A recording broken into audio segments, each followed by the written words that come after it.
formal na iginawad ang institutionalized status sa Ifugao Police Provincial Office sa ginanap na conferment ceremony sa Camp Major Bado Dangwa, La Trinidad, Benguet, matapos itong magtagumpay na makapasa sa institutionalization evaluation process ng performance governance system.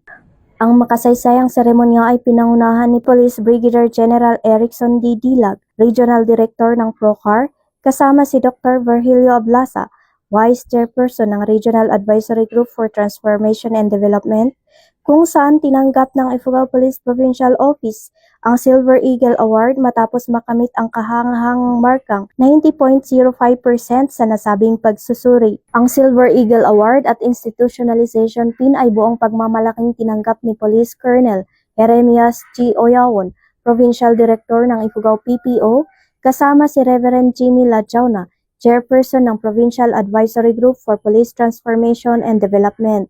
Bilang pagkilala sa kanilang mahalagang ambag, iginawad din ang medalya ng kasanayan kina Police Brigadier General Julio S. Lizardo, Police Colonel Arnold D. Rasote at Police Lieutenant Colonel Jetro O. Moog.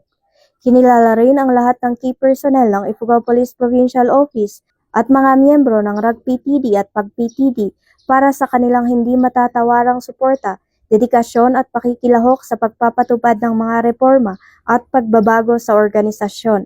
Sa kaniyang mensahe, binigyang diin ni Police Brigadier General Dilag ang kahalagahan ng pagpapanatili at pagpapatibay ng mga sinimulang reforma at mga patuloy na pagsasabuhay ng prinsipyo ng mabuting pamamalakad o good governance sa buong organisasyon. Ang pagkamit ng institutionalized status sa ilalim ng PGS ay patunay sa matagumpay na pagsasama ng performance management at strategic reform sa pang-araw-araw na operasyon ng Ifugao PPO. Mula dito sa Ifugao Police Provincial Office, ako si Police Master Sergeant Ermelinda Cacleong, nagbabalita para sa Police News Network, alagad ng batas, tagataguyod ng balitang pulis. Bagong PNP para sa bagong Pilipinas, serbisyong mabilis, tapat at nararamdaman.